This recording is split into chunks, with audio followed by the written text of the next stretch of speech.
Bueno, hoy tenemos entonces una nueva reunión de la Academia Nacional de Agronomía y Veterinaria, una nueva sesión pública con este tema de reproducción animal, donde tuvimos una serie de charlas. Actualmente estamos esperando, organizando ya para que largue el doctor Daniel Salamone, que es académico de nuestra academia. El doctor Gabriel Bo hizo la primera charla, el doctor Hugo Ortega ayer, y hoy Daniel Salamone, que es académico de la Academia Nacional de Agronomía y Veterinaria, va a disertar. Le vamos a ceder la coordinación del evento al doctor Gabriel Bo, que también es académico de la Academia Nacional de Agronomía y Veterinaria. Esto es un paso más que la Academia da, digamos, estimulando la ciencia, estimulando a los investigadores y difundiendo los resultados de investigación. Así que, Gabriel, dejo entonces la coordinación del evento en tus manos. Bueno, muchas gracias, Jorge. Bueno, tengo el honor de presentarlo a mi amigo Daniel Salamone, con el cual hemos compartido muchas cosas desde hace muchos años, desde hace como 30 años.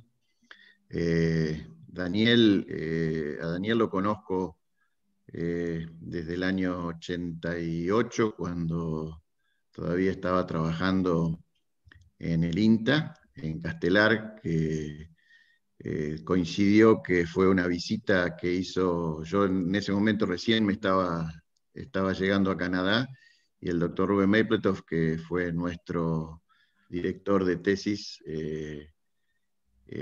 vino a pasar unos 15 días ahí en Castelar con Daniel y a hablar de la técnica de transferencia de embriones. Después Daniel terminó también en Canadá haciendo la maestría. Después de la maestría se fue a Massachusetts, donde trabajó mucho en el laboratorio con el grupo de la Universidad de Massachusetts, trabajando en forma muy importante en todo el tema de clonación, y con Bob Dubey, con Jim Roble y con José Sibeli. Siempre participó en todas las cuestiones relacionadas con las técnicas embrionarias. A su regreso en Argentina empezó con el laboratorio y a trabajar y a seguir con su línea de investigación, principalmente relacionado con toda la parte de clonación y producción de embriones. Ha recibido numerosos premios, el premio CONEX, el premio Innovar, y otros premios importantes. Es profesor titular en la Universidad de Buenos Aires, también es investigador de CONICET, y bueno, y ha tenido una serie de trabajos muy, muy importantes y muy relevantes que han tenido también mucha significación. Si todos se acuerdan de la Pampita, que fue uno de los productos de Daniel en el tema de bovinos, y ahora, bueno, nos va a hablar de sus trabajos en equino. Así que, Daniel, te dejo a vos el privilegio de poder darnos esta charla, y para nosotros es un gran privilegio escucharte una vez más. También, Daniel, una cosa importante que no me quiero olvidar, fue presidente de la Sociedad Internacional de Transferencia de Embriones y todavía participa activamente.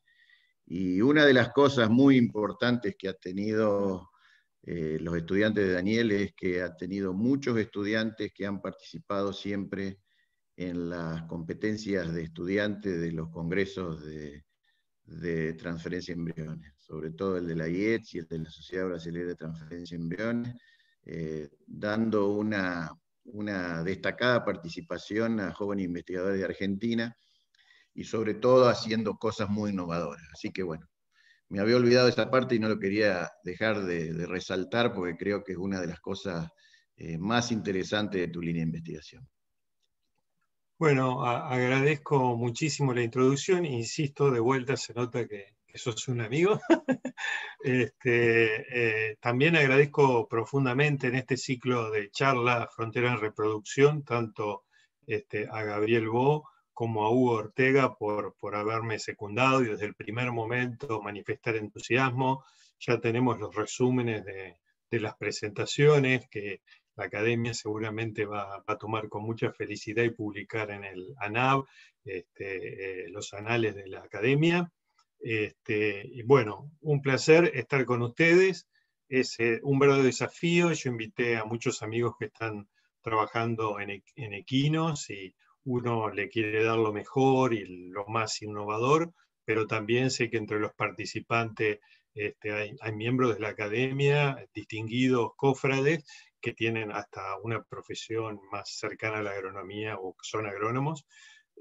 Por ende, voy a tratar de balancear un poco las dos cosas, no ser tan críptico en la forma en que hablo con muchos términos, ir a algunos datos que yo considero relevante, y sobre todo un poco los objetivos que tiene esta charla es tratar de ver el bosque, no tanto el árbol, y ver, bueno, qué hicimos, lo que hicimos, por qué no llegamos a eso, cómo podríamos capitalizar esa experiencia para encaminarnos en nuevas situaciones que requieren de innovación, y sobre todo, qué creemos que es un poquito el futuro de los equinos.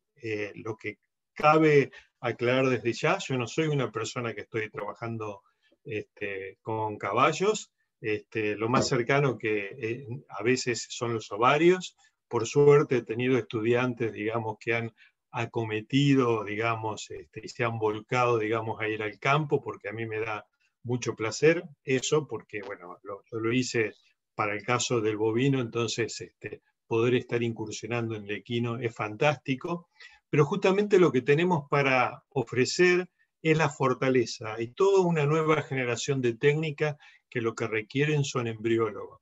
Y desde un principio, cuando yo estaba haciendo sobre todo el doctorado, veía que muchas de las personas que trabajaban en equino, donde todo era muy caro, sobre todo en Norteamérica, digamos, trabajar con ellos, tenerlos, estaban muy limitados en los números, eran como, entonces yo pensé, siempre tuve una atracción hacia los equinos, y la otra gran ventaja que uno cuenta, que hay varios conceptos que uno va adquiriendo en términos de embriones, que son trasladables, ¿no? Entonces, es más, nosotros, de mucha gente que ha estado trabajando con equino, a veces el entrenamiento fue en una especie totalmente diferente, pero llegaron al equino, digamos, por la puerta grande, es decir, haciendo lo más difícil.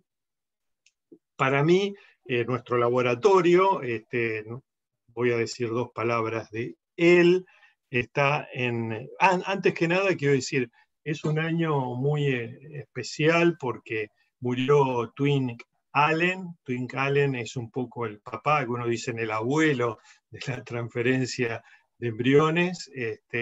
Acá está en un número especial que presentó el Congreso hecho en la ciudad de Buenos Aires, justamente con quienes ustedes me encuentran acá, con Twink y con mi amigo Julio Oriol, en Dubái, en una hermosa cena que tuvimos hace unos años. Ellos dos fueron los editores de este número especial y organizaron el Congreso en Argentina. Y si ustedes se fijan, tienen la imagen de jugando el polo. Y lo que me dice Julio es que Twink le dijo en ese momento, las personas que más se van a beneficiar, digamos, con la transferencia de embriones son los jugadores de polo, y tal cual, ¿no? Tuve también el privilegio de que me visitara en mi laboratorio algunos de los polistas más famosos, que ganó 17 veces el Abierto de Buenos Aires, Hegyi, y me trajo de alguna manera la reglamentación de los caballos de polo, en que él había colaborado en forma importante a que se hicieran, y era una de las cosas más permeables a la tecnología. Y eso a mí me encantó, ¿no? Era permeable, se podía clonar, hasta en teoría con eso que yo vi en su momento, hasta tener animales editados, animales transgénicos. Entonces me pareció maravillosa la visión, ¿no? De que una de las razas animales en los caballos donde hay otras sociedades de creadores que son tan restrictivas, que haya, digamos, una que sea tan abierta y para algo tan caro para la Argentina como esta sociedad, me pareció maravilloso. También quiero decir que no vamos a hablar mucho de transferencia de embriones, que es muy probable que mucha de la gente que esté trabajando en equino esté desarrollándola hoy y a un nivel de suma excelencia. Yo hace muchos años leí cuando era estudiante en la Facultad de Veterinaria, en la revista Theriogenology, un artículo de revisión de George Seidel, que es el fundador de la IETS, del International Biotechnology Society. Y bueno, era básicamente de micromanipulación y yo quedé alucinado. Entonces un poco de los motores que nosotros tenemos de nuestro laboratorio es llevar las tecnologías de micromanipulación al máximo posible y transformarlo, alguna de ellas, en cosas que sean en un negocio, que sea comerciable. Y la otra cosa que yo siempre tuve como fascinación es moverme entre especies, y es muy común en nuestro laboratorio personas que trabajen en especies totalmente diferentes, como en felinos y en equinos, por ejemplo, ¿no? O en porcinos y bovinos, o especies más exóticas. El laboratorio lo desarrollamos con mucho esfuerzo, con mucho sacrificio. Mucho del equipamiento lo comparamos con los cursos que nosotros solemos dar. Por suerte tenemos un hermoso edificio y que aparte hay un entorno maravilloso, porque ustedes saben que Buenos Aires es una jungla de cemento. Nosotros estamos dentro de lo que se llama el Parque de Agronomía y realmente disfrutamos de estar muchas horas en el laboratorio y luego salir a todo este verde para distraer.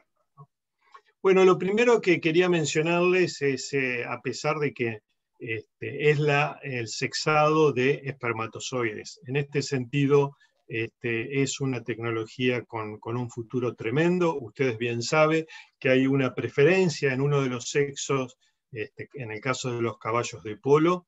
En la Argentina fue uno de los lugares pioneros en términos de incluso producción científica de semen sexado equino. Hay un trabajo de Panarache muy citado inicialmente con grandes números y estaban las facilidades acá. Por alguna razón que a veces es difícil de entender, a pesar de la demanda, nunca llegó a ser muy extensiva. Pero digamos, con todas las tecnologías que nosotros vamos a describir, tiene una potencialidad enorme, incluso las técnicas más antiguas y menos sofisticadas. Una de las principales causas que mientras uno necesita unos 4 millones de espermatozoides en el bovino, uno en el equino necesita de 25 a 50 millones. Entonces todo esto lo torna muy ineficiente con la inseminación artificial tradicional. Pero tiene una potencialidad enorme, hasta cosa uno a veces cuando piensa en términos de conservación de especies, uno no se da cuenta que no solo hay que conservar las especies, sino sobre todo en las especies domésticas conservar las razas, y hay razas que están amenazadas, como en el caso de Suffolk Punch, que quedan unos 70 individuos hembra a nivel mundial. Entonces, imagínense lo que significa para, incluso en términos de preservación de especies, realizar el sexado de semen, porque ustedes en pocas generaciones pueden hacerse de un número. Hay 70 en Inglaterra, 270 a nivel mundial, creo. Entonces, si ustedes pueden expandir el número de hembras, van a tener chances de alguna manera de jugar un poco más con la genética y pueden sacar del peligro de desaparición de este tipo de razas. Ya retomaremos un poquito el tema de semen sexado. Todos ustedes saben,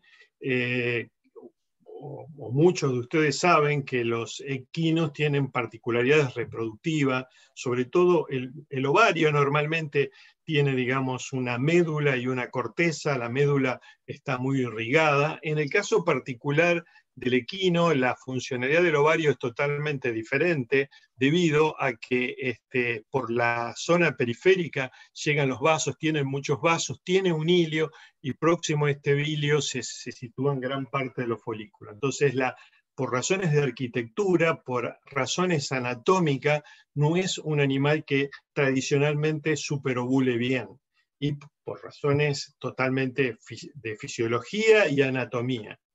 Entonces, a diferencia de lo que le describió Gabriel, no hay una respuesta acorde para colectar un gran número de embriones y no hay tratamientos aún eficientes en el término que uno diga uno puede tener 5 embriones por tratamiento o al menos 3 o 4 embriones de promedio, sino que uno incrementa, uno a veces usa mucho esto para adelantar, digamos, la estación reproductiva. Ustedes saben además que las yeguas son animales que tienen estación reproductiva, épocas de transición intermedia, donde la cosa es mucho más complicada reproductivamente que en el caso particular del bovino. Pero la gran técnica, y esto tengo que agradecerle este slide al doctor Riera, y acá tenemos uno de sus colegas que trabaja en su centro de biotecnología embrionaria haciendo un lavado, creo que el doctor Roldán.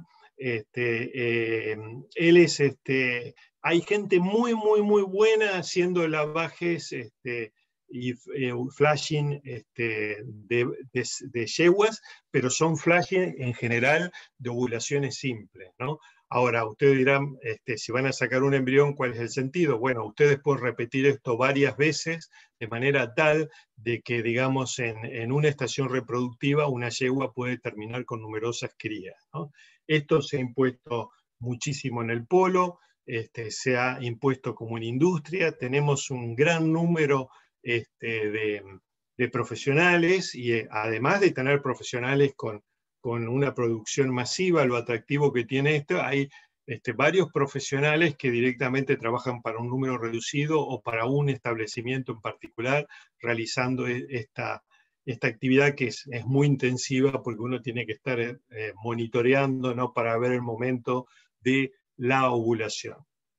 Bueno, nosotros pensamos, la Argentina es un país que hay caballos de un enorme valor, hay mucho en términos de exportación, somos uno de los mayores productores de carne equina, se exportan a Japón, no consumimos nosotros, se exportan a Japón, a Holanda, a numerosos países del mundo, Rusia incluso, y eso desde el punto de vista de investigación tiene ventaja porque uno tiene acceso a ovarios y en algún momento significó una desventaja hasta que de alguna manera se desarrollaron las tecnologías como la clonación y bueno, voy a contarle luego que bueno, se ha transformado en algo muy dificultoso para nosotros también tener acceso a los ovarios. Lo que quería decirle es que uno de los primeros abordajes que nosotros hicimos es lo que en humanos se llama PCD, de diagnóstico prenatal, o biopsia embrionaria. El objetivo que tenían la gente que a nosotros nos apoyó profundamente, como es el caso de Leonardo Mureda y el ARA es la vanguardia para realizar este trabajo, es que quería tener sobre todo hembra, ¿no? Como ya le había comentado, el hecho de ya tener un embrión y biopsiarlo y determinar si es hembra, en ese caso se transfiere, si no es hembra no se transfiere, tiene desventaja respecto a la tecnología que habíamos hablado antes de usar el semen sexado, porque uno está desperdiciando gran parte de los ovocitos, pero nosotros siempre tuvimos como vista que la biopsia embrionaria puede significar mucho más. Como ustedes saben, el progreso genético depende de un montón de variables. Dentro de las variables está la precisión en la selección y el intervalo entre generaciones, ¿no? Entonces, por ende, si ustedes podrían, cosa que hoy se puede a través de la genómica, determinar el potencial de un animal, la resistencia a enfermedades, el grado de parentesco, un montón de cosas que ofrece el diagnóstico prenatal, ustedes realmente pueden tener una alternativa superadora, ¿no? Imagínense que ustedes no esperan a que 11 meses hasta que nazca un animal, sino al día 7 ustedes tienen una idea cómo se va a comportar ese futuro animal en relación a algún tipo de variables. Y en humanos hay varias formas de hacer este estudio. Una es el corpúsculo polar. Nosotros estuvimos ya estudiando en otra especie, no en equino, pero la viabilidad del corpúsculo polar y en cuánto tiempo, digamos, se mantiene integridad en cuanto al ADN y todo eso. Pero hay otra forma que es biopsiar el embrión recién clivado, cosa que se usa mucho en humanos. Y finalmente la última forma es hacer una biopsia del blastocisto, que es lo que suelen usar la gente que se dedica a hacer transferencia de embriones en equino. Particularmente ahora que se ha desarrollado la ICSI, yo estimo que, digamos, el hecho de usar incluso embriones más temprano va a ser posible. Así que, si bien no hay tantos trabajos, yo estimo que en corto tiempo se va a empezar a biopsiar, digamos, embriones mucho más tempranos para los de ICSI. Ahora, ¿qué hacer? Hasta ahora hicimos algo muy simple que consistió en la PCR.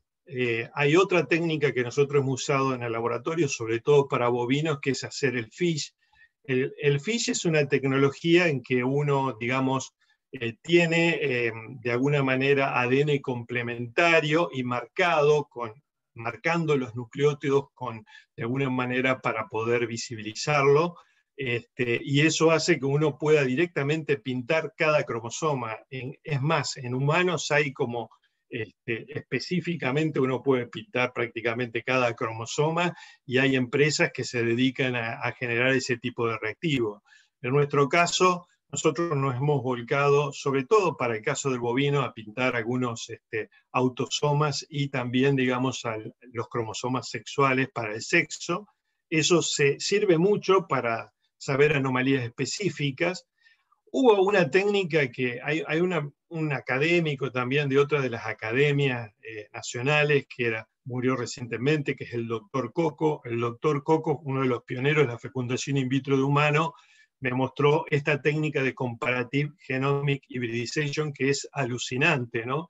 En esta uno tiene una muestra, problema, y uno marca directamente. Hay técnicas de amplificación y para marcar el ADN, y uno marca con otro color una mezcla patrón. Entonces uno puede de alguna forma, en forma bastante específica, saber si faltan cromosomas o si hay exceso de cromosomas.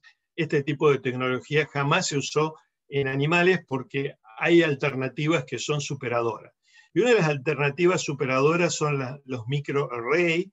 Hay diferentes tipos de microarray en que se basan en el principio de que, bueno, justamente uno tiene diferentes partecitas de ADN pegada a una placa, el número de miles, ¿no?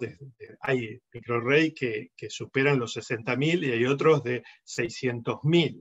Ahora, en la secuencia de cualquier animal hay lo que se denominan cambios de una base.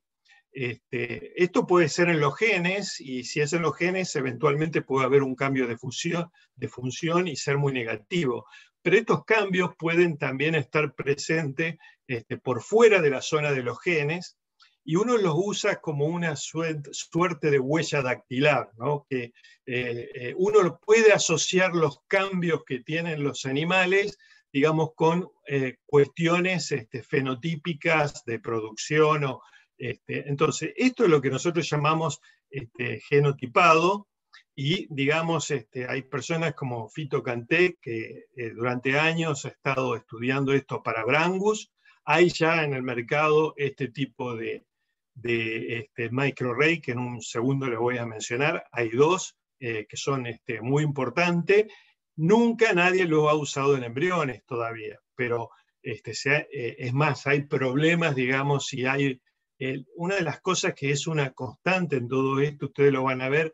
Argentina ha tenido, en términos de equino, una enorme participación en términos de generación de conocimiento, y Sebastián de Mida Peirás, por ejemplo, ha estado ya trabajando con estos microarray en equino. Se lo voy a mostrar en un segundo. Y Cada vez es más posible y es absolutamente increíble el hecho que podamos hacerlo. Lo que antes salía millones de dólares, digamos, hoy por menos de $1000 ustedes pueden secuenciar directamente por las técnicas de Next Generation Sequencing a un animal o concentrarse en ciertos lugares del genoma. Así que fíjense con toda esta batería de alternativas que tenemos, qué importante puede ser, digamos, tener la tecnología para extraer un pedacito del gen y enterarse 11 meses antes. Por supuesto, para todo esto se necesita mucha información básica. Pero el concepto es lo siguiente, es fabricar o producir un embrión por ICSI o por, digamos, fecundación natural, tener, que permitir que desarrolle hasta blastocisto. Dijimos que una de las alternativas era biopsiar el blastocisto. El blastocisto suele tener dos partes, el trofoblasto y el macizo celular interno. Luego hacer el análisis genético, seleccionar aquellos animales que se van a transferir y de alguna manera maximizar las recipientes con este tipo de animales.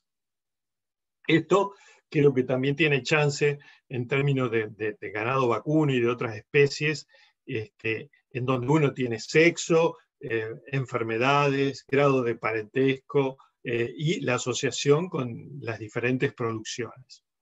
En ese sentido, nosotros hicimos un trabajo modesto hace algunos años, pero con un estudiante que estaba entre su último año antes de graduarse y el primer año como graduado, una persona extremadamente Javier Jarazo, a la cual nos acompañaron, digamos, otros estudiantes como Gambini, que era también, ya vamos a hablar mucho de él, un apasionado de los equinos, y algunos amigos como Leonardo Mureda y Fernández Martín, que es nuestro biólogo molecular, al cual voy a mencionar.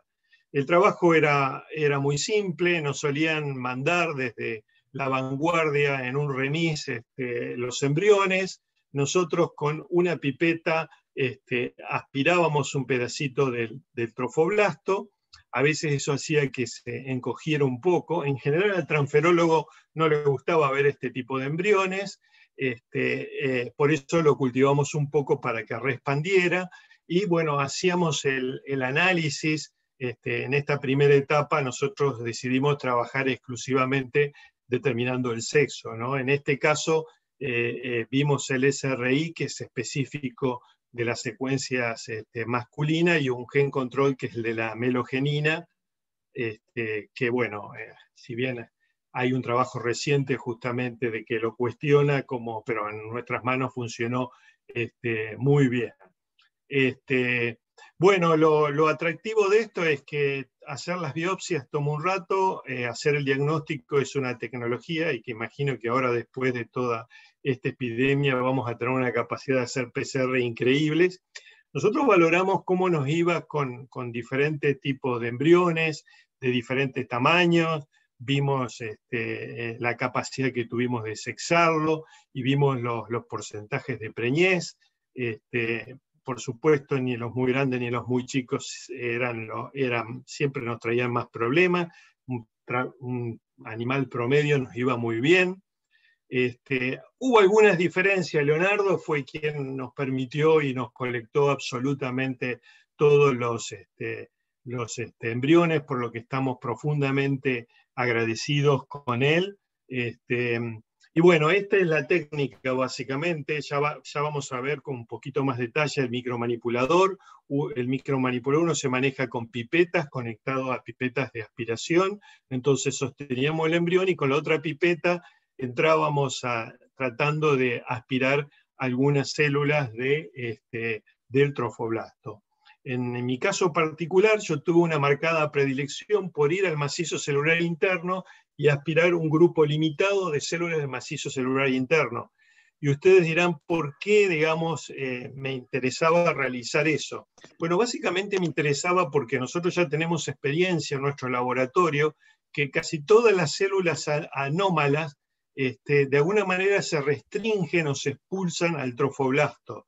De hecho, si uno tiene células tetraploides, en general estas células tetraploides terminan en el trofolasto y prácticamente muy pocas dentro del macizo celular interno, ¿no? Entonces, como nosotros estamos pensando en predecir lo que va a ser el feto, nos entusiasma mucho más. Y por otro lado, se nos colapsa mucho menos el embrión al tratar las células del macizo celular interno, ¿no?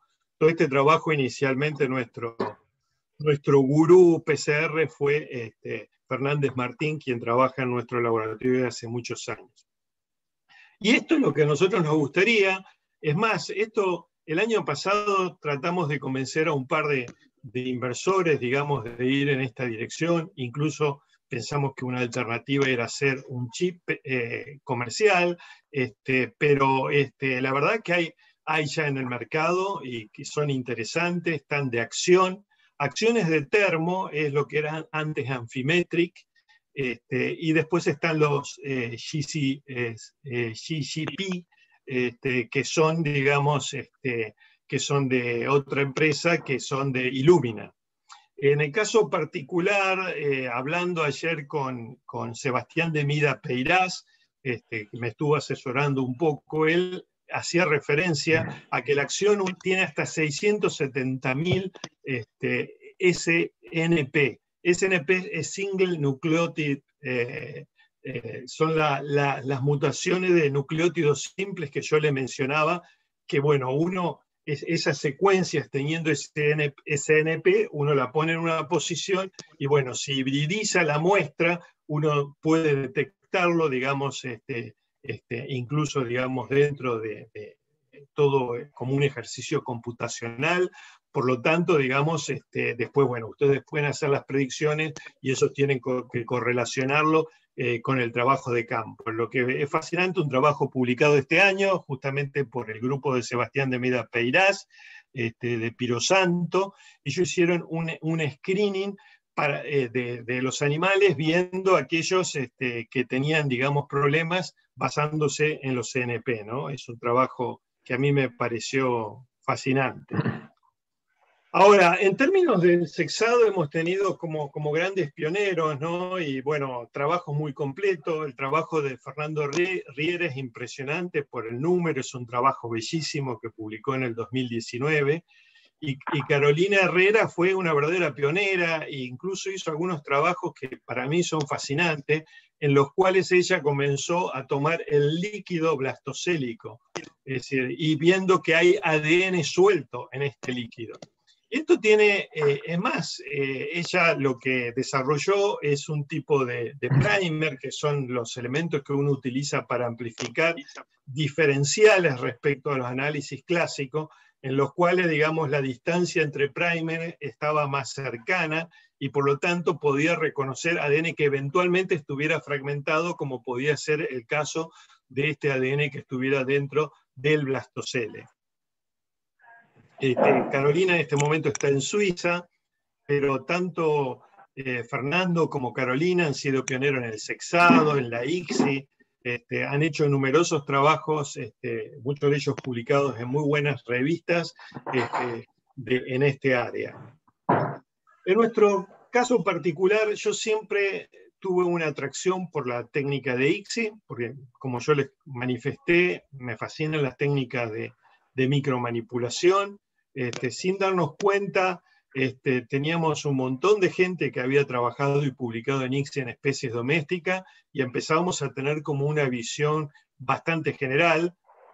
Para mí fue una sorpresa cuando 3 años atrás Gianfranco Palermo, la técnica de ICSI básicamente consiste en aspirar y sostener al ovocito a una pipeta, aspirar el espermatozoide en una finísima micropipeta e inyectarlo dentro del ovocito. Entonces, ¿qué ventaja tiene esto? Que el espermatozoide normalmente tiene que estar viable, tiene que nadar, tiene que unirse a la zona pelúcida, atravesar la zona pelúcida, atravesar la membrana plasmática y activar el ovocito. Al ustedes hacer la ICSI, bypassean muchos de estos pasos e incluso pueden trabajar con espermatozoide que está totalmente muerto. Esta es una de las técnicas de reproducción asistida por excelencia en humanos. Y bueno, Gianfranco Palermo fue quien produjo el primer bebé. La verdad es que el animal experimental fue el humano, porque Es una técnica muy complicada, en muchas especies es difícil, hasta en el ratón incluso. En cambio, en el humano resultó una técnica relativamente fácil y se empezó a usar de una forma que nosotros veremos en un minuto. Así que yo le comentaba, cuando se cumplían los 25 aniversario del nacimiento del primer bebé ICSI, Gianfranco Palermo nos invitó a escribir para la revista Reproduction una revisión de la técnica de ICSI en las especies domésticas y salvajes, lo que nosotros consideramos un verdadero privilegio, ¿no? Ahora, ¿por qué la ICSI es tan importante? Esto que ustedes ven acá es un gráfico, sobre todo de Europa, de la sociedad europea o de una de las sociedades europeas de reproducción asistida, en donde ustedes pueden ver la cantidad de producción in vitro total, cómo se ha ido incrementando a lo largo del tiempo. Es decir, esto refleja en parte del envejecimiento y, bueno, también de todos los problemas y del acceso también, digamos, es multicausal, pero ha habido un incremento en la cantidad de reproducción asistida en humanos. Y ustedes pueden ver que la cantidad de ICSI es la que está en rojo y la cantidad de la fecundación in vitro tradicional. La fecundación in vitro tradicional, ustedes ponen el ovocito con el espermatozoide y esperan que el espermatozoide entre por la suya, ¿no? Entonces ustedes pueden ver que ya desde hace muchos años la cantidad de ICSI se ha ido incrementando hasta llegar a superar por mucho a la fecundación, a la IVF tradicional. ¿Se entendió eso? ¿Me escuchan? Bueno. Bueno, ¿qué aplicaciones tiene la ICSI? Bueno, primero, si ustedes tienen una dosis de un espermatozoide, de un semen valioso, en el caso particular de la inseminación artificial, ustedes necesitan la dosis completa. En la fecundación in vitro van a necesitar menos, pero si ustedes están haciendo la ICSI, ustedes van a necesitar muchísimos menos. Entonces, maximizar el uso del semen. Y ustedes pensarán, bueno, una pajuela. Bueno, eso sí es en términos de bovinos. Una pajuela vale muchísimo menos de lo que puede valer una pajuela de un animal macho, de un caballo, de mucho valor económico. Hay pajuelas que son extremadamente valiosas. Y que, digamos, poder producir un mayor número de cría a partir de esa pajuela puede ser muy beneficioso. Ya veremos cómo haremos eso. Después, bueno, hay fallas cuantitativas y cualitativas. Eso es la razón por la cual se usa tanto en humanos. Podría ser de gran valor en razas, digamos, que están en peligro. Siempre no es deseable, pero si tiene causas que son adquiridas, es perfectamente lícito usar este tipo de tecnología. Pero la otra causa que es interesante para utilizar, que mientras ustedes colectan muy pocos embriones de las ovulaciones simples, siempre menos de uno, a pesar que si usan superovulación no va a ser una gran respuesta, pero si ustedes aspiran los ovocitos, dependiendo de la raza, ustedes pueden tener un número variable. Nosotros andamos generalmente más cercano a 4 con la raza de polo, pero las razas que predominan en Europa producen un promedio en general mucho más alto, y los resultados de ICSI son interesantes porque con la ICSI ustedes evitan, por ejemplo, el caso particular de la poliespermia, ¿no? Por otro lado, para ovocitos que son deficientes, como el de un animal prepúber o un animal añoso, insisto, en una vaca tal vez no hay un animal añoso, pero digamos en equino es una cosa que puede darse, o animal, si nosotros pensamos en esto del progreso genético y de reproducirlo y pudiéramos estar midiéndolo, tal vez podríamos estar interesados en usar animales más jóvenes, y ahí de vuelta hay problemas en estos ovocitos, ¿no? Entonces, bueno, por supuesto que hay animales que han adquirido a través de infecciones y que tienen ovocitos de mala calidad. No solo sirve para solucionar un problema del espermatozoide, sino un problema del ovocito, porque si el ovocito no puede bloquear la polispermia, o si el ovocito tiene tiene una reacción de gránulos corticales prematura o un montón de problemas propios e inherentes al ovocito, al bypassear pasos, ustedes solucionan también el problema del ovocito. Por otro lado, hay algo magnífico de la ICSI, y es que los ovocitos se pueden transportar en un medio simple por un periodo prolongado de tiempo, más de 24 horas, a temperatura ambiente. Y eso es fantástico, ¿no? Porque uno puede llevarlo, digamos, del campo a un laboratorio de alta complejidad y dejarlo, digamos, hasta el otro día, cuando uno va a empezar la maduración, y la puede situar en un horario que sea conveniente trabajar.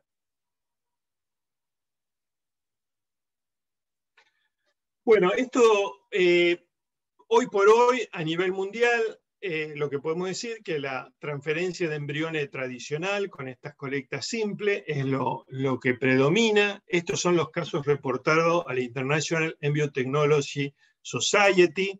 Tomamos 3 años, al ser mucho más restringido que en bovino, digamos, si fallan algunas de la gente que suele presentar la información a la ITS, se notan mucho más los vaivenes. Si hubo 2 años, por ejemplo, 2016 y 2017, que tenía registro muy anómalo y extremadamente bajo en comparación a otros años, por eso un poco lo obviamos, pero ustedes lo que pueden ver que mientras la transferencia de embriones tradicional se ha mantenido constante, la cantidad de ICSI que se ha comenzado a hacer en equino desde el 2015, ustedes ya pueden observar el 2018, y mire cómo se ha incrementado recientemente hasta valores más interesantes. Les confieso que estos valores son subreportados, porque hay varias empresas que uno ve publicaciones que no están plasmadas aparentemente en estas estadísticas.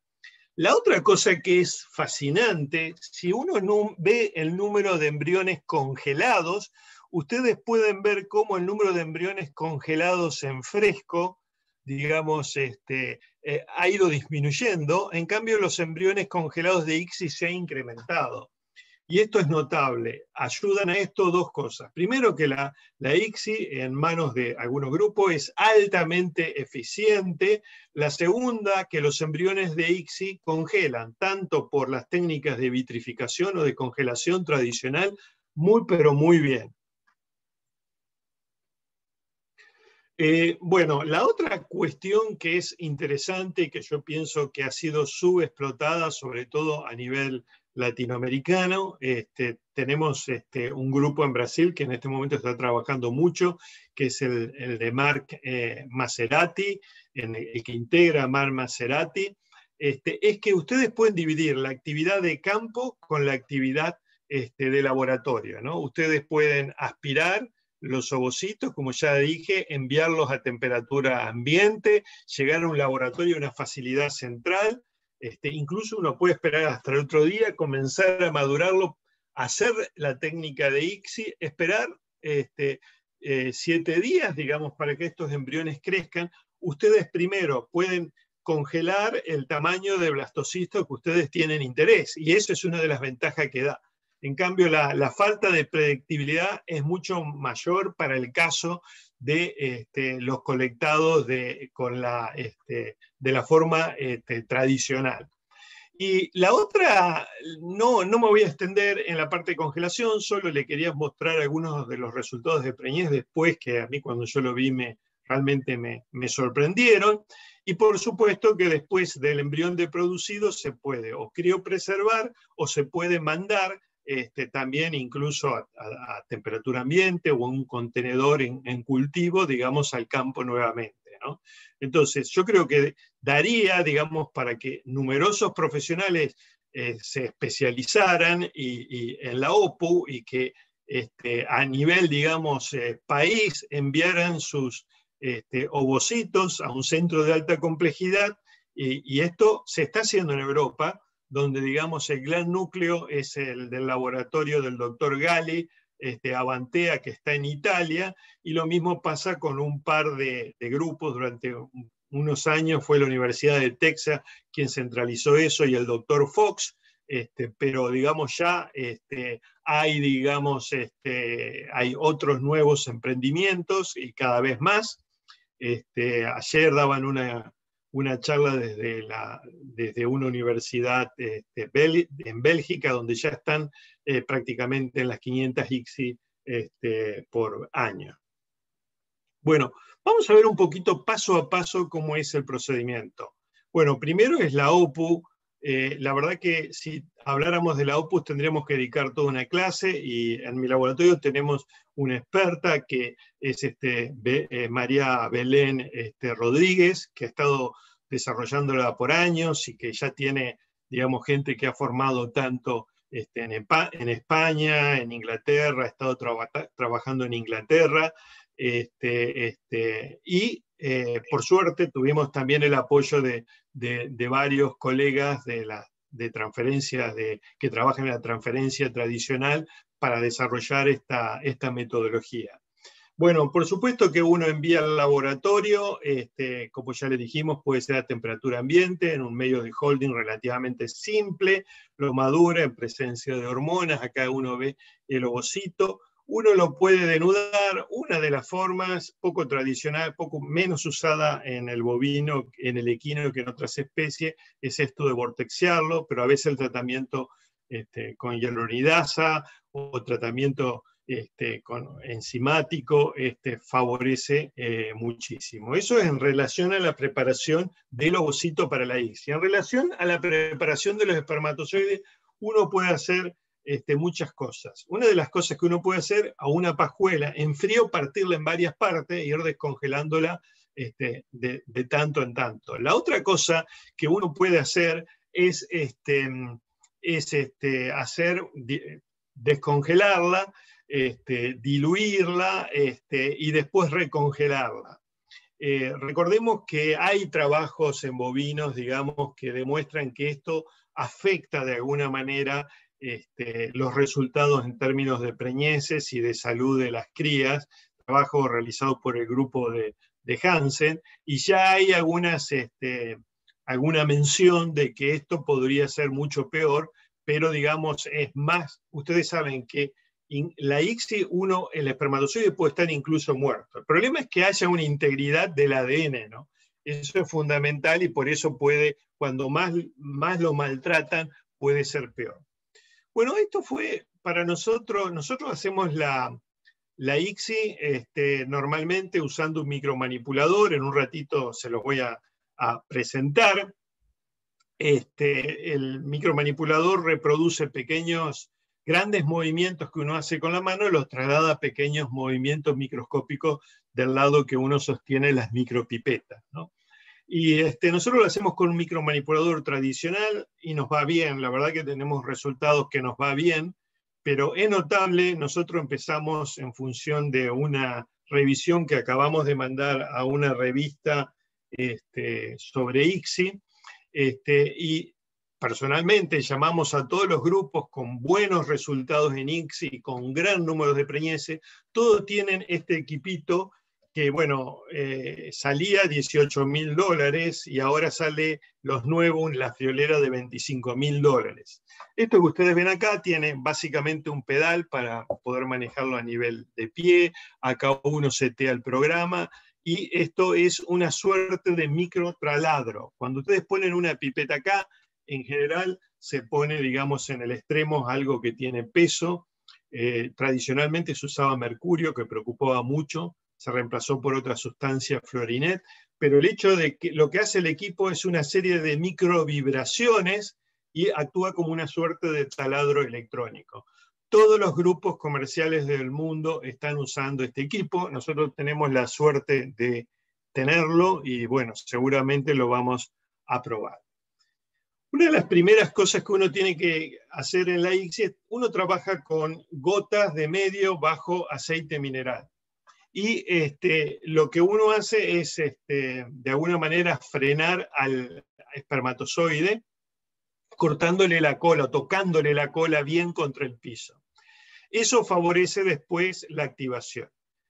Si ustedes lo hacen con ICSI, bueno, esto mejora mucho, porque digamos, tener el movimiento facilita todo este proceso muchísimo. Cuando ustedes tienen una fecundación normal, el espermatozoide lo que hace es entra en uno de los lados del ovocito, libera una sustancia que se llama PLCZ, y el PLCZ lo que produce actúa sobre un segundo mensajero que es calcio. Esta es una medición de los niveles de calcio. Cuando ustedes lo ven blanco, quiere decir que hay mucho calcio en el citoplasma. Y lo que ustedes ven del lado que entra el espermatozoide, cómo se extiende una onda de liberación de calcio. Ahora bien, esta onda no es una onda. Una vez que penetró, hay sucesivas ondas de calcio que se pueden medir, ¿no? Y bueno, particularmente lo que tiene de interesante el espermatozoide equino, que tiene mucho PLCZ, que es 200 veces más fuerte que en otras especies, que la del ratón, comparado por el ratón, 200 veces más fuerte, y que el hecho de inyectar el espermatozoide activa el ovocito. Cosa que no nos pasa, nosotros nos pasamos casi 10 años viendo cómo podíamos mejorar al ovocito de bovino para que actuara y respondiera con este tipo de patrón. Normalmente, si ustedes hacen ICSI en bovino, tienen que hacer un tratamiento químico para que los embriones crezcan, y los resultados en términos de preñez son catastróficos. Por ende, digamos, es una especie la cual ustedes, no lo he mencionado, pero si ustedes en el equino quieren hacer fecundación in vitro, si ustedes quieren poner un ovocito con un espermatozoide, hasta el día de hoy hay una sola persona en el mundo que tuvo 2 nacimientos y no identificó la razón de por qué, ¿no? Bueno, Rafael Fisore y Silvia Bedford, digamos, fueron quienes caracterizaron mucho o empezaron a caracterizar qué era lo que pasaba en el equino, pero el equino, ya les digo, es privilegiado en el sentido que tiene la capacidad, a pesar que se inyecte, a pesar de no seguir la normal vía de fecundación, de activar al ovocito. Bueno, este es un trabajo que nosotros hicimos ICSI en varias especies, muchos años antes. Este es otro trabajo que hizo Javier Jarazo, donde producíamos muy lindos embriones con ovocitos de frigoríficos. Pero el hecho es que, bueno, el negocio es hacerlo, salvo que sea un animal que haya muerto, el negocio es hacerlo a partir de animales de valor, y tuvimos la suerte de que María Belén Rodríguez se incorporó a nuestro grupo. Vos, Gaby, que mencionabas al doctor Ginter, ella estuvo trabajando con el doctor Ginter por más de un año en Wisconsin, y aparte estuvo trabajando comercialmente como transferóloga durante muchísimos años. Entonces fue muy bienvenida, y tanto que nos jugamos, nosotros que no teníamos un ecógrafo, decimos vamos a comprar un ecógrafo para que pueda trabajar Belén. Y la verdad que no nos arrepentimos, porque bueno, este es uno de los trabajos en los cuales ella había colectado ovocitos, y una de las grandes dudas que nosotros teníamos, cuando esos ovocitos los poníamos a madurar in vitro, ¿cuál era el tiempo de maduración óptima, ¿no? Y como ustedes pueden ver, nosotros tenemos casi este porcentaje a las 20, 22 horas, y se va incrementando casi hasta las 28 horas, donde después se tornan medios despresables. Entonces nosotros sabemos que los ovocitos que están entre 22 y 28 horas, bueno, ya ahí, digamos, vamos a agarrar gran parte, y si no, después, por favor, Belén, aclará tu apreciación sobre esto. Es decir, que uno, digamos, dentro de ese marco puede tener resultados. La otra cosa que es interesante, ella se dedicó a separar los ovocitos que maduraban tempranamente,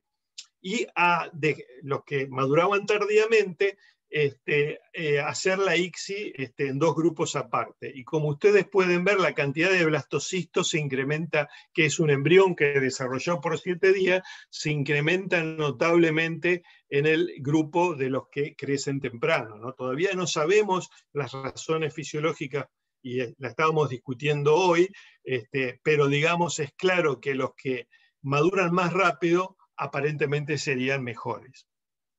También miren la cantidad total, a pesar que los números todavía son bajos, pero la cantidad total de células de los embriones producidos de aquellos que maduraron tempranamente, ¿no? Obviamente, los que maduran temprano tienen algún atributo que favorece el desarrollo posterior.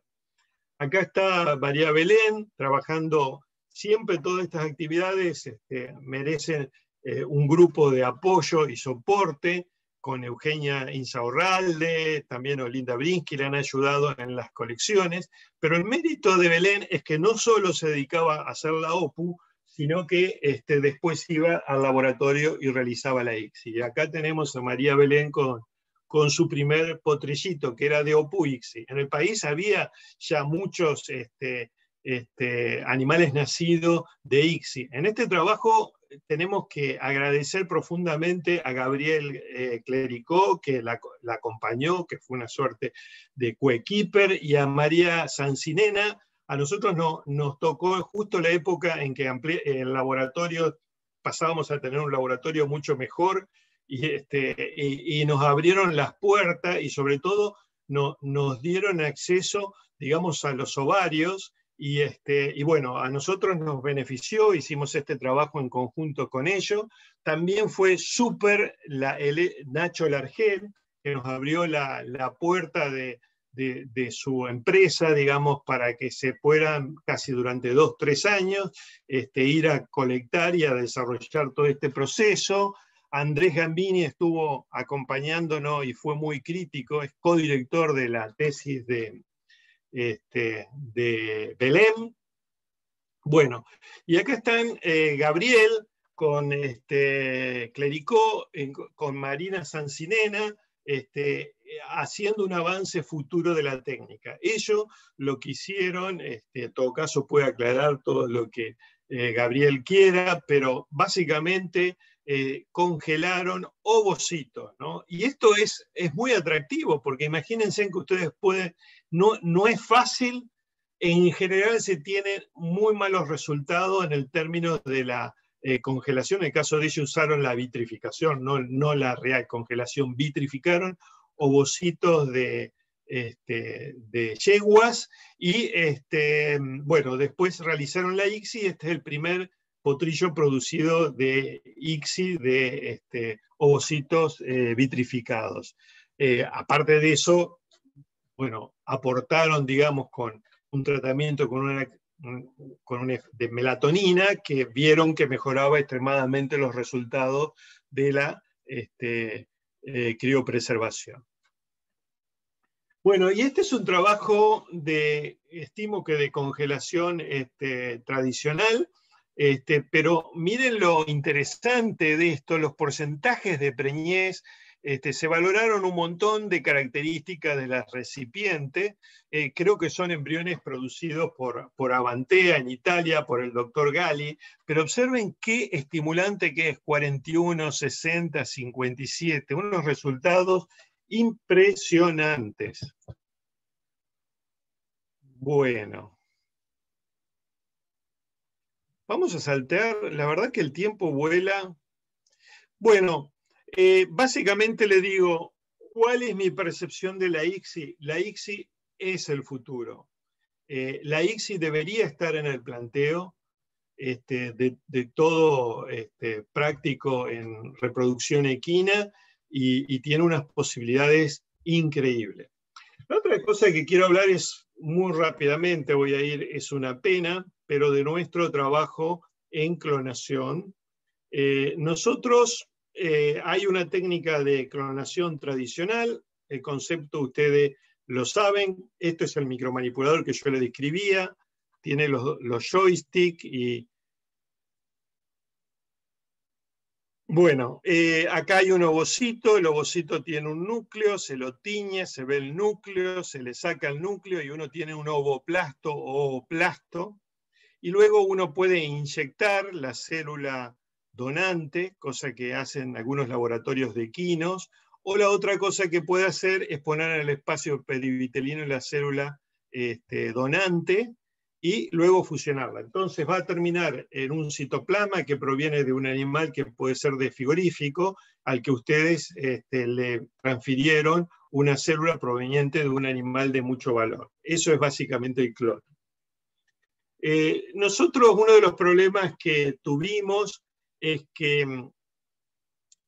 cuando tratábamos de nudar a los ovocitos, casi siempre en el caballo nos quedaban pegadas las células del cúmulus. Y eso es muy malo cuando uno va a clonar, porque uno lo que trata es de teñir al núcleo con un colorante, y si hay otros núcleos, uno no puede verlo con claridad dónde está, se confunde. Entonces, yo me acordé mucho de un trabajo de Teija Peura, que había visto muchos años atrás, en la cual ella, digamos, trabajaba con ovocitos sin zona. Yo dije, bueno, nos molestan, volémosle la zona y vayamos a trabajar, digamos, con ovocitos sin zona, ¿no? La técnica es muy simple, el tipo de pipeta es mucho más simple que el usado tradicionalmente. Entonces, nosotros empezamos a usar esta técnica libre de cúmulos, libre de zona pelúcida, en la cual, bueno, tuvimos que resetear varias cosas. Esta técnica encontramos que había sido utilizada también en ratones, y lo único que es diferente al no tener zona pelúcida que contenga la célula somática, hay que tornar adhesivo al ovocito con una sustancia química, pegarla a una célula por simple contacto, y luego de pegarla llevarla al equipo de electrofusión, donde uno le da una descarga eléctrica mínima, por supuesto, y terminando fusionando la célula. Y después tiene que hacer lo que hacía el espermatozoide, que es la activación. Ahora, lo maravilloso de esta técnica que nos permite tener a una persona haciéndole nucleación y a dos personas pegándole la célula. Entonces, uno es como que optimiza el micromanipulador. La desventaja, bueno, con esta técnica tuvimos animales nacidos, pero la gran ventaja que tiene esta técnica, tiene una desventaja, que cuando se dividen las células se desparraman y no formarían un embrión. La única forma es mantenerlas juntas. Para mantenerlas juntas, uno le tiene que crear una suerte de zona pelúcida artificial. Eso lo hicimos con el plástico de cultivo, haciendo unos micropozos, técnica desarrollada por Gabor Bacha. Entonces, esencialmente se nos ocurrió una idea que, en concomitancia con otro colega que también la había utilizado en Brasil, pero para bovinos, de poner más de un embrión por pozo. Entonces, nosotros lo que vamos a ver estos son los pozos que nosotros hacemos, estos son, digamos, un embrión normalmente dividido, clivado, luego de que fue activado, y esto es como yo le explico simplemente. Uno le saca la zona pelúcida, le saca el núcleo, le pega de la forma que yo les describí la célula donante, los activa, empiezan a dividirse. Los pone en un pozo que los lleva a estar todos juntos, entonces uno produce realmente lo que nosotros llamamos un superembrión, porque nosotros pensábamos que iba a tener más células y que iba a ser como un embrión más poderoso. Pero lo que nosotros pensamos que es más importante, que un embrión de esta naturaleza es mucho más balanceado que otro embrión.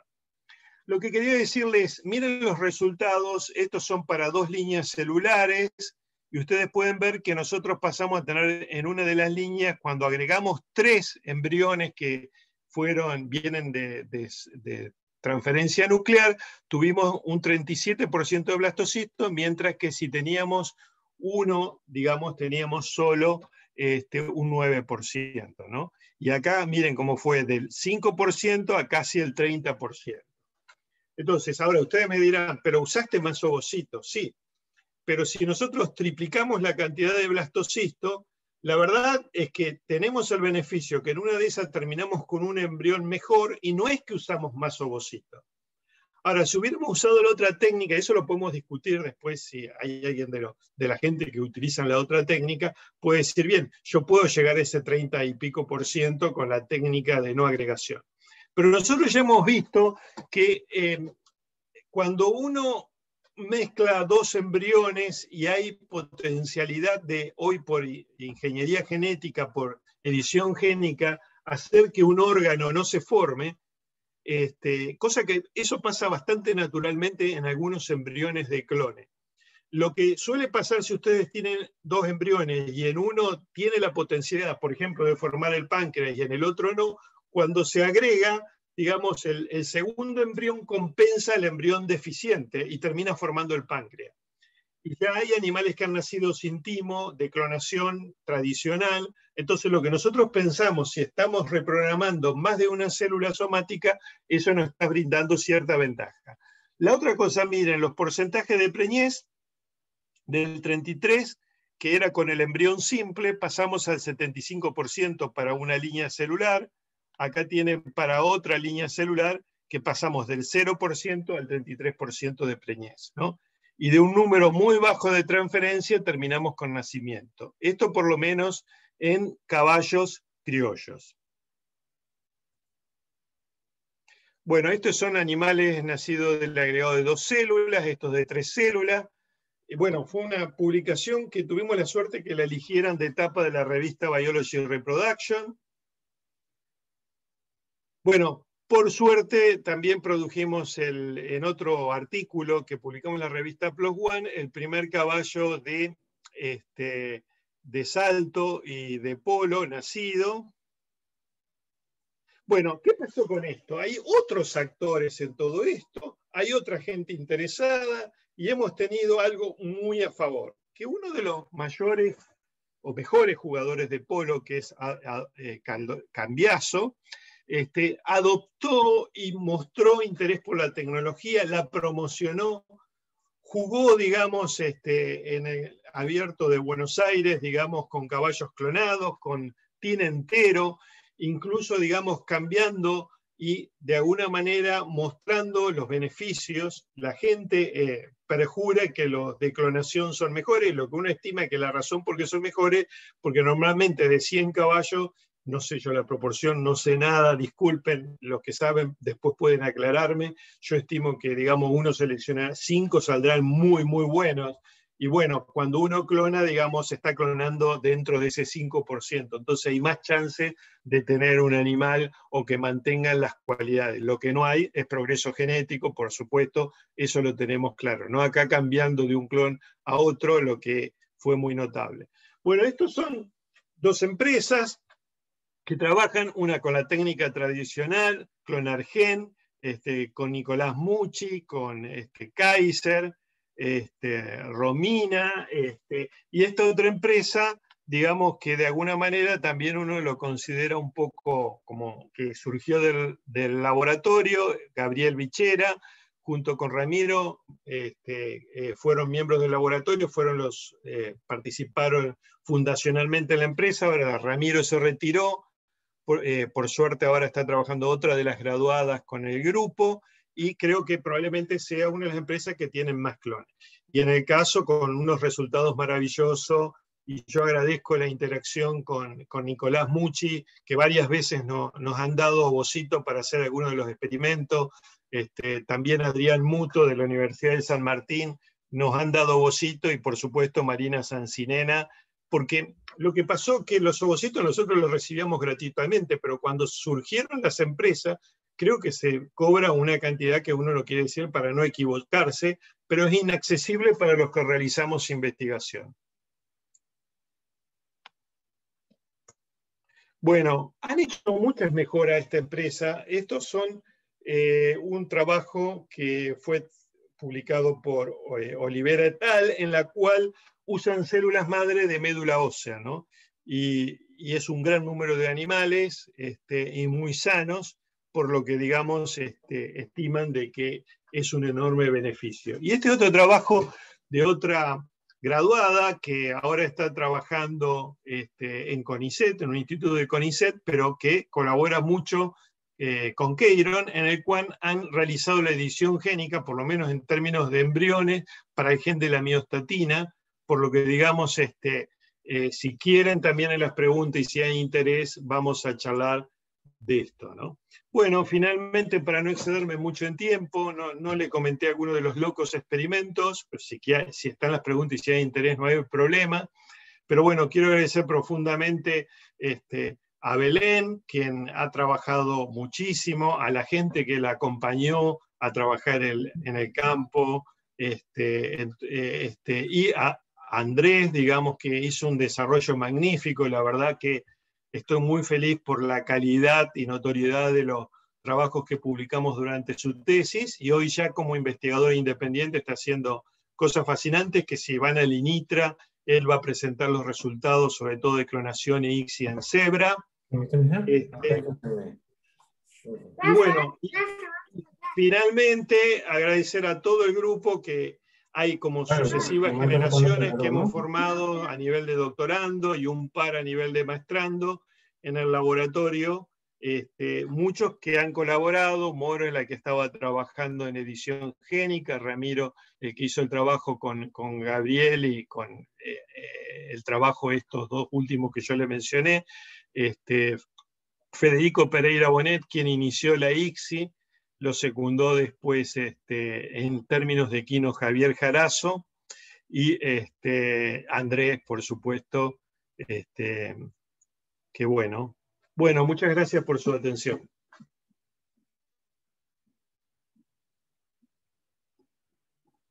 Todos los colaboradores los fui agradeciendo en la medida, a Marina, a Gabriel Clericó, a Leonardo Mureda, a Nacho Largel, profundamente agradecido con ellos por la colaboración a lo largo.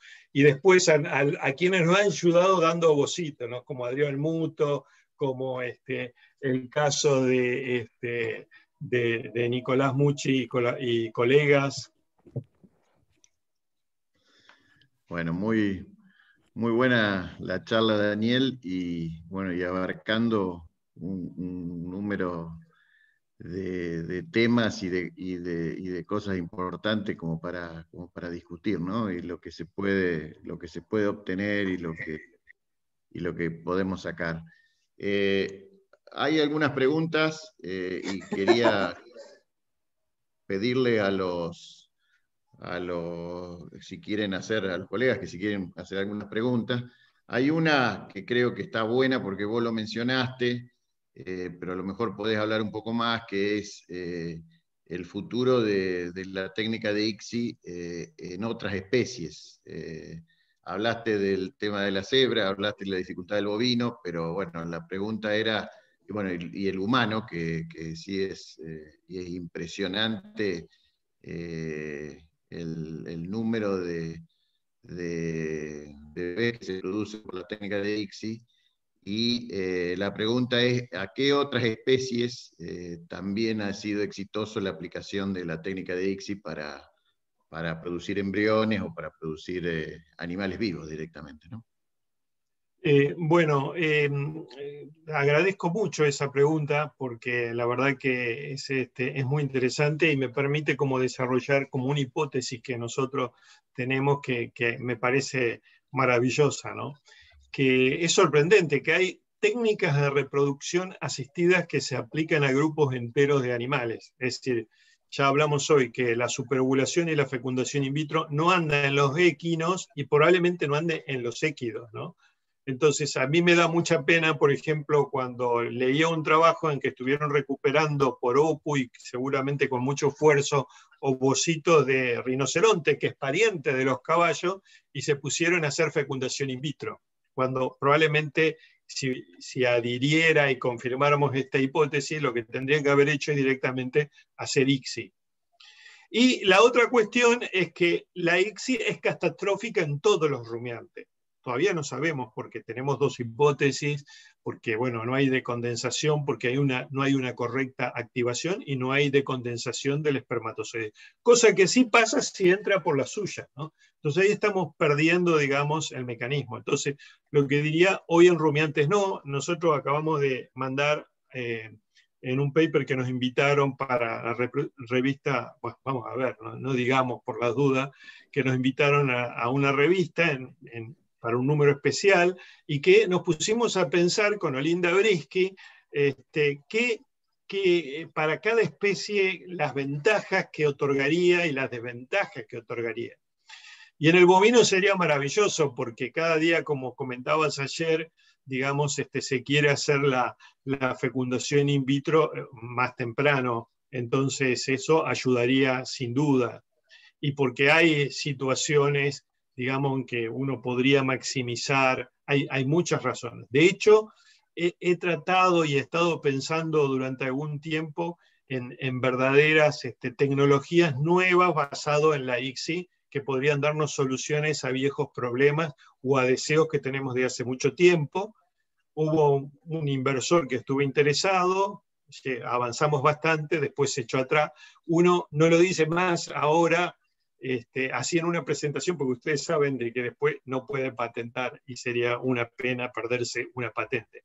Pero hay muchas aplicaciones y cuestiones novedosas que uno podría encarar en términos de la ICSI, que facilitarían o harían mucho más interesante su utilización, ¿no? De hecho, una de las cosas que nosotros decimos es, estamos muy pronto, ya hay muchos trabajos en que se pueden producir gametas in vitro. Ahora, las gametas con la tecnología que tenemos hoy necesariamente tienen que ir hacia este tipo, y eso va a ser válido tener generaciones enteras en el laboratorio y por genómica hacer selección y combinando, eso va a ser muy posible, ¿no?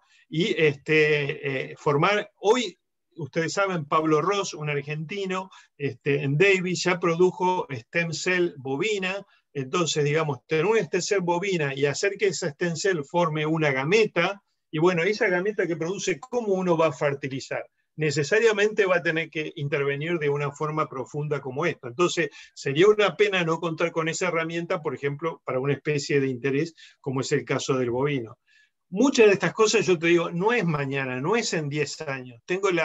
¿Viste? A mí me gusta pensar allá a lo lejos, a veces le pegamos y a veces le erramos, ¿no?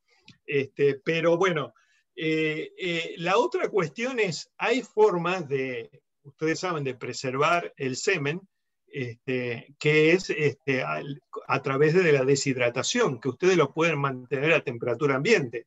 Es decir, parece una historia del futuro, pero digamos, yo visité a Wakayama en Japón y él estaba muy feliz, digamos que lo que había hecho, había liofilizado espermatozoides y los había mandado a la estación orbital y lo había mantenido 2 años dando vuelta a la Tierra, lo había recuperado y había tenido, decía, los space puppy, los ratones espaciales, ¿no?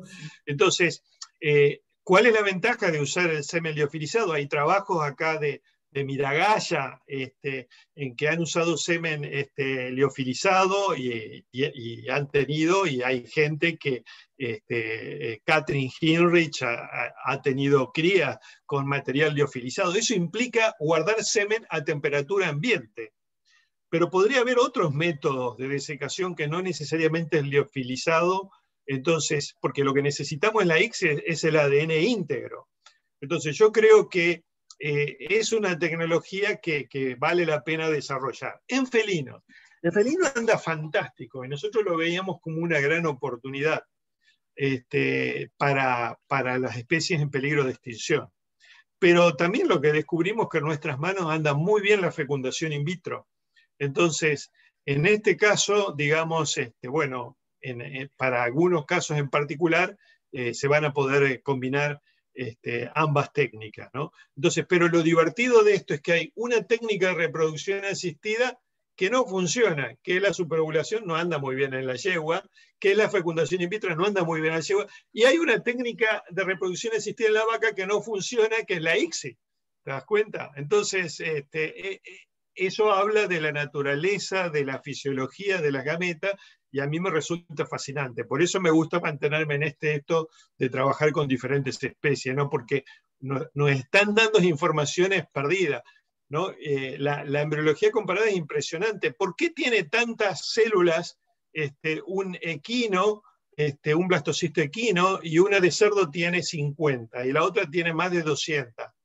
¿Por qué? Es decir, si nosotros sabemos y estamos teniendo herramientas que podemos controlar la expresión génica, de hecho nosotros ya publicamos que podemos controlar la expresión génica por 24 horas, subiendo o bajando la expresión de unos determinados genes.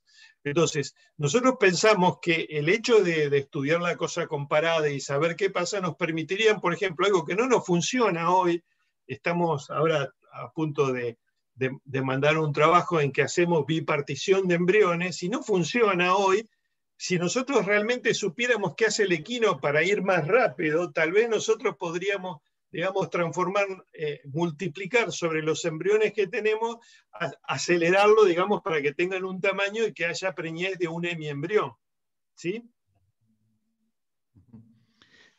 Acá hay otra pregunta que es más del tema de la técnica, que dice que qué importancia tiene el piezodrill para mejorar la técnica de ICSI, si es fundamental el uso del piezodrill en el caso del ICSI en equinos y en las otras especies, ¿no? No es necesario para tener resultados. Nosotros tuvimos el nacimiento sin el piezodrill. Y fíjate vos, a veces lo importante de hacer las cosas y ver qué pasa. Pero hoy yo te diría, después de porque hablé con absolutamente todo el mundo que está comercialmente teniendo resultados, y todos usan el piezodrill. El piezodrill facilita la activación porque rompe la cola más eficiente, pasa de una forma mucho menos traumática la zona pelúcida, rompe de una forma más fácil la membrana, ¿no? Entonces, y bueno, debe aumentar la velocidad también de todo el proceso, ¿no? Entonces, pareciera que es muy importante, pero, digamos, algunos amigos le hemos prestado el equipo que querían sacarse las ganas, y nosotros mismos lo hemos tenido años en el laboratorio sin utilizarlo. No es fácil tener la maestría de manejar por lo menos los modelos viejos de piezodrill. No sé si los nuevos modelos es diferente. Está bien.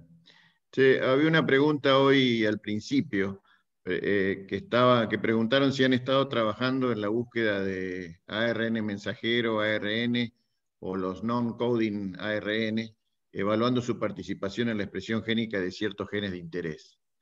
Si ustedes han trabajado en ese tema o... Bueno, lo que a mí me parece fascinante, es decir, a mí me gustaría ser un veterinario de embriones, ¿no? Que hago microcirugía y puedo administrar tratamiento y curar embriones.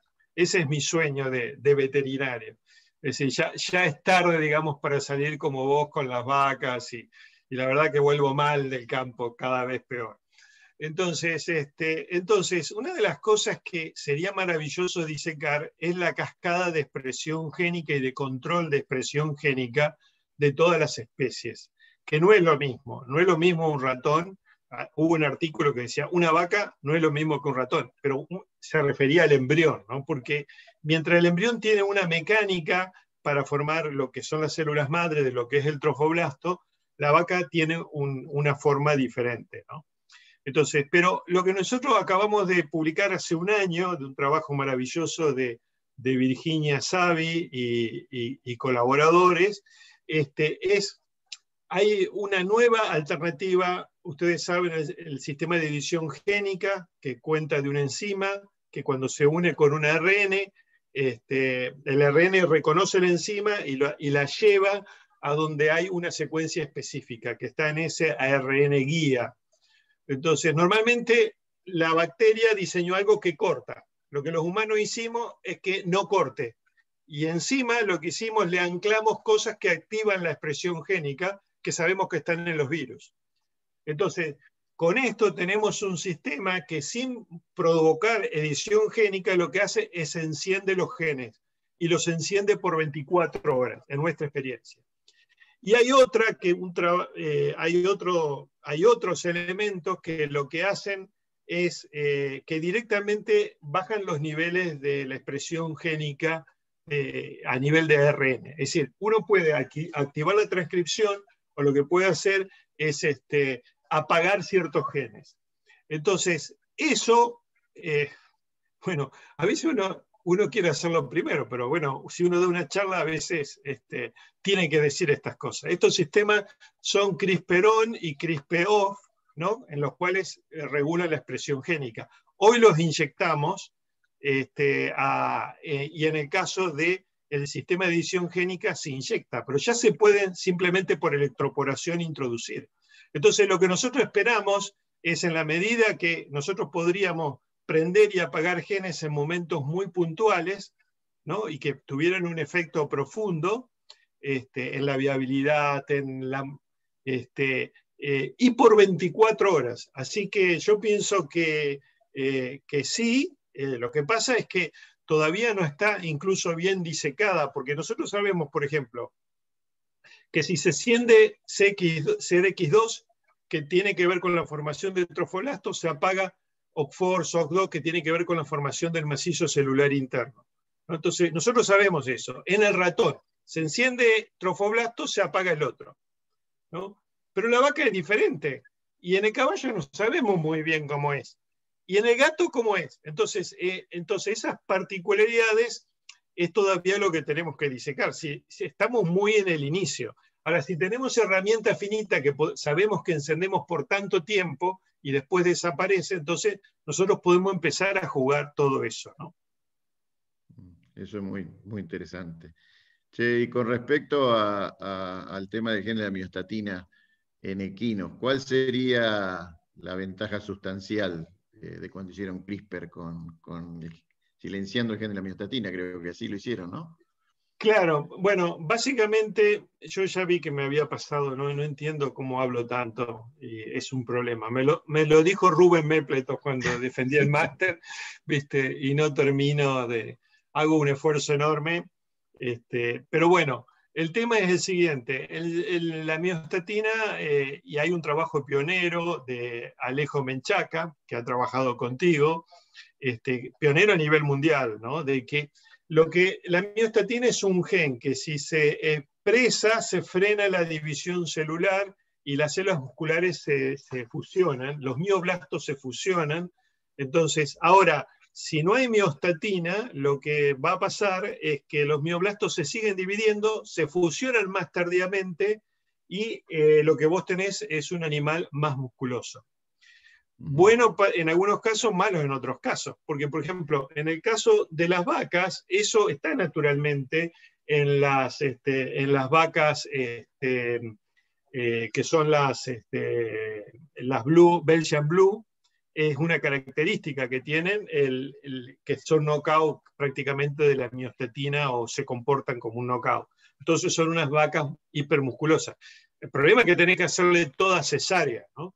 Entonces, hay rodeos en Brasil, hay un rodeo mutante natural a la miostatina, que son animales más musculosos. Tienen más terneza, tiene que ver con hiperplasia de fibras musculares, pero aparentemente hay como un tono constante, un tono diferente del músculo, por lo que estos animales también tienen hipertrofia, ¿no? Entonces, el hecho vos tenés un animal con más proteína, más... Ahora, te ligas el tema del parto. Pero hablando el otro día con Crispo, la doctora Crispo, investigadora de Uruguay también, esencialmente lo que ella decían que no tuvieron nunca en los animales que hicieron knockout un exceso de peso. ¿Qué sería un caballo? Sería sí un caballo musculoso, pero bueno, ya tendrías el problema de la cesárea, probablemente tendría más pique. Es decir, hay toda una justificación que algunas empresas dan, digamos, al hecho, la gente que lo hicieron, digamos, de las ventajas, de los pros. La realidad es que es mucho más compleja y en términos de edición génica, nosotros que hemos tenido demanda de alguna gente, la verdad que uno es decir, yo me jugaría por algunas resistencias a enfermedades que a veces son poco atractivas, pero no sé si me jugaría. Pero hablando con la doctora Crispo, decía, ellos no tuvieron problemas al nacimiento. Y bueno, el tema es que trabajaron con ovejas y que tenían mellizos. Te das cuenta, muchos mellizos. Entonces, viste, vos decís, tenían mellizos. Claro, no tienen sobrepeso porque compitieron entre ellos.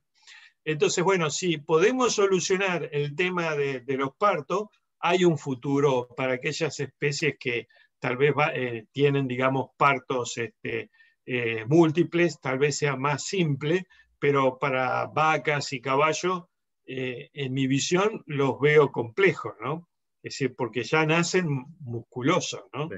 Eso desde el punto de vista de bienestar animal, yo no iría en esa dirección, yo diría en las charlas que doy de edición génica, digo que uno tendría que apostar al bienestar animal, a la resistencia de los animales, un animal sin cuerno, un animal resistente a una enfermedad, entonces vos vas a meter en la sociedad. Si vos entras a meterte, digamos, con cosas así que van a causar una gran reacción, no es buena idea para alargar con una técnica, es como que automutilás tu futuro negocio. Sí, y bueno, ahí metiéndonos ya en el tema de edición génica, tenés cosas muy interesantes como el tema del Slick Gene, que es el que te da la resistencia al calor, Bueno, la posibilidad de crear líneas de vacas lecheras resistentes al calor, que es un tema que habló Hugo ayer. También la posibilidad de, bueno, hay innumerables posibilidades, ¿no? lo Inclusive el del grupo de Slick es Uruguay muy ahora está atractivo. trabajando. Sí, Sí. Gaby. Decí, por favor. No, y decía que el grupo de Uruguay también está trabajando en un proyecto para erradicar la Cocleoma omnivórax, ¿no? También. O sea que no es solamente para las especies domésticas, sino que también se puede hacer insectos, y la idea es generar machos naturalmente estériles, o que se vayan uniendo los genes para que se pueda erradicar finalmente el problema de la bichera. Entonces, algo que son proyectos muy interesantes que se hacen con toda la cuestión de edición génica, ¿no? Bueno, eso absolutamente de acuerdo. Nosotros tuvimos nuestro laboratorio por un par de años, un proyecto que, bueno, queríamos trabajar inicialmente en la boca de los cuernos, pero bueno, eso no nos afectaba mucho. Entonces, Rafael Fernández Martín, junto con, digamos, con un financiamiento privado, finalmente nos volcamos en términos de mosquito, pensándolo para mosquito. Y hay algo, no sé si saben, que es el gene driving, en que uno le mete la maquinaria de edición génica al mosquito. Entonces, lo que hace ese mosquito no es decir, no es estéril en esa generación, al contrario, sino que en la siguiente generación va a ser el delivery del sistema de edición génica, y en vez de vos tener una cuestión mendeliana de dominantes, recesivos, y heterocigotas, homocigotas, es como que salen todos, digamos, con la edición, ¿no? Es decir, entonces, es fascinante, pero bueno, por supuesto que se necesita músculo en el sentido de tener todos los sistemas de cultivo de los insectos, tener aparte toda la parte de... Y lo que uno requiere es bastante inversión, ¿no? Nosotros la tenemos en este sentido, nos volcamos, hay una empresa que tenemos en el laboratorio que se llama New Organs, que se vuelca a hacer edición génica en cerdos para que actúen como donantes de órganos para trasplante, para gente que está en las listas de espera. Entonces, es impresionante, nos va muy bien. Nos ha matado el tema de la pandemia, que nos ha quitado continuidad, pero hay unas posibilidades enormes en términos de edición génica. Y tenemos algunas muy buenas noticias para los que trabajan en equinos, y si quisieran editar, y si tuviéramos encontrar el gen de oro para editar, bueno, estaríamos dispuestos a que se lo podríamos hacer muy rápido, creo. Pero bueno, esas son las cosas, viste, que siempre hay uno que está desarrollando en el labo. El tema de identificar el gen. ¿Permitís, Gabriel, un cachito? Sí. Tengo acá, la gente del canal de YouTube está diciendo algunas cosas. Pablo Maldonado Vargas, bueno, felicita a Daniel por la charla. Y bueno, Pablo dice qué opinión hay para la aplicación de estas técnicas en caninos. Bueno, Rápidamente, Daniel. en caninos nosotros tratamos de hacer nuestras armas, ¿no? Y el tema es que el canino, la maduración in vitro es una catástrofe. Entonces, nosotros tuvimos una tesina de grado y un trabajo que mandamos a publicar a Frontier ahora, que pasamos de tener del 10% de maduración al 40%. Ahora, es decir, la edición génica se podría hacer con embriones naturales, no sería un problema. Y insisto, yo creo que el target debería ser cosas que beneficien al animal.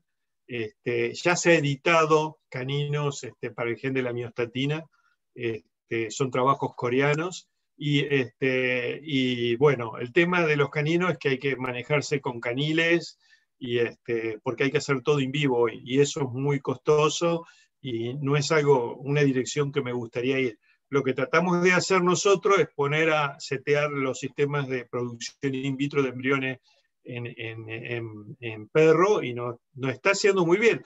Maduramos 40%, que no es nada mal, pero cuando activamos esos embriones crece nada, así que hay muchísimo por aprender. Y tenemos algunas ideas, ¿viste? Como siempre, son aproximaciones, pero ya se editaron genéticamente perros y hay un documental de criadores que consideran como con derecho a, no me acuerdo el nombre ahora, alguien tal vez me pueda ayudar, selección, ¿cómo es? Está en Netflix de gente que son biohackers y que quieren hacer edición génica en la casa, que hasta ellos mismos se tratan de editar a sus perros. Es muy interesante. Pero ya fueron editados perros. Y hay otro comentario del primer centro de inseminación bubalino, donde María Nilda Silva Lotero te dice que van a colaborar con donación de semen bubalino. Así que bueno, ahí Bueno, esos experimentos son geniales y no se va a arrepentir porque van a ser muy buenos experimentos con ideas muy interesantes, ¿no? Que tenemos para becarios nuevos, así que entra en otra categoría. Se los voy a contar en otra oportunidad. Un búfalo con ala de mosquito puede ser, por ejemplo. Claro. No, hay cosas que nosotros charlando con Nilda, ella nos sugirió necesidades y nosotros, viste, contactamos a una de las empresas importantes, digamos, en términos de edición génica, para ir rápido solicitándole a ellos. No tuvimos respuesta todavía, pero digamos, en términos de la edición génica, si uno piensa en términos de bienestar animal y resistencia a enfermedades, para mí tiene mucho futuro. Y yo estaba un poco desactualizado, obviamente, en este tema, ¿viste? Esto es, para mí lo que han charlado ustedes es del siglo XXII, ¿no? Pero lo interesante especialmente me parece lo de la edición en insectos, ¿no? Porque digamos que algunas de estas patologías bueno, cocleomía, por ejemplo, ¿no? O bueno, dermatobia también, han funcionado, pero digamos, irradiando machos, ¿no es cierto? Liberando gran cantidad de machos al ambiente, irradiados, todo un trabajo, en cambio, de esta manera, la misma reproducción iría activando el proceso que sería un proceso autolimitante, muy interesante. Ya Así hay que bueno, mosquitos editados, ¿eh? Ya hay claro, mosquito editado claro. y son una de las ediciones que parece que van viendo en popa. Creo que ya tienen autorización de liberar en ciertas zonas, ¿no?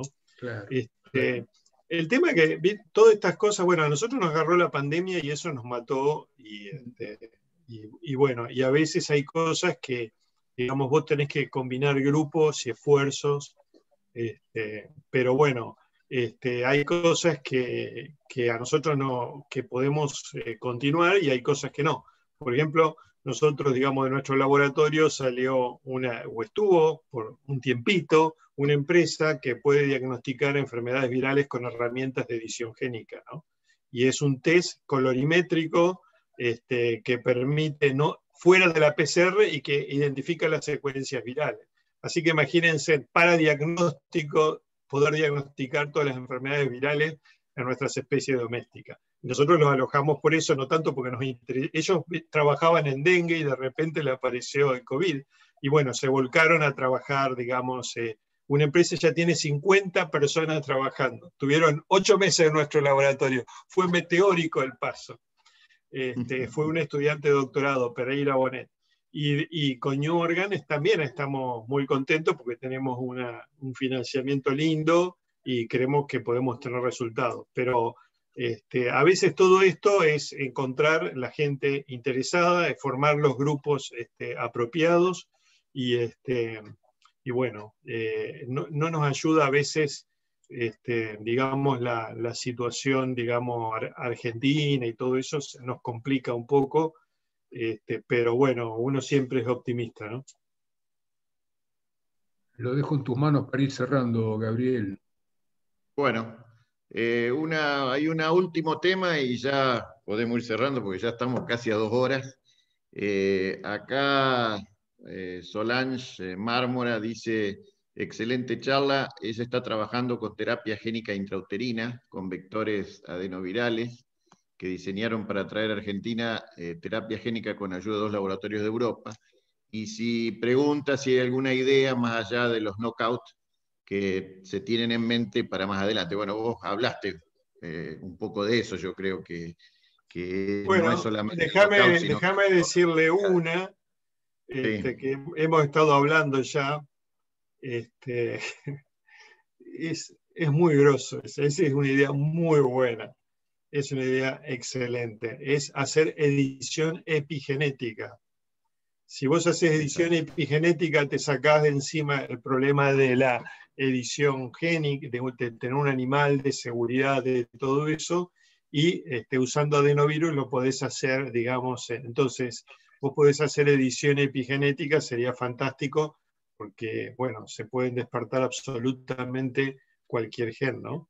Entonces vos podés expresar lo que vos quieras, donde quieras, teniendo un método de delivery adecuado. Y yo le sugeriría además a Solange que entre en contacto con vos, Daniel, porque bueno, ella dice que están muy solos en esto y que necesitan colaborar con gente, así que... Ha estado. El único problema nuestro es el tiempo. Y después, viste, yo tendría 100 estudiantes, pero puedo tener 7, más es o 5, más es una locura. Entonces yo pido disculpas a veces que uno no contesta o que se ve como atajando penales por todas partes, ¿no? Bueno. Y si a alguien le quedó alguna pregunta colgando, la puede canalizar a través de la academia y ahí le va a llegar a Daniel o a Gabriel o a Hugo, no hay ningún problema, se canaliza por la academia. Alguien preguntaba por la posibilidad de certificados. Sí, por supuesto, podemos emitir certificados. Para eso, los interesados comuníquense con la academia. Y obviamente la gente que haya participado de las 3 charlas, se les hará un certificado a los que lo necesiten. Así que bueno.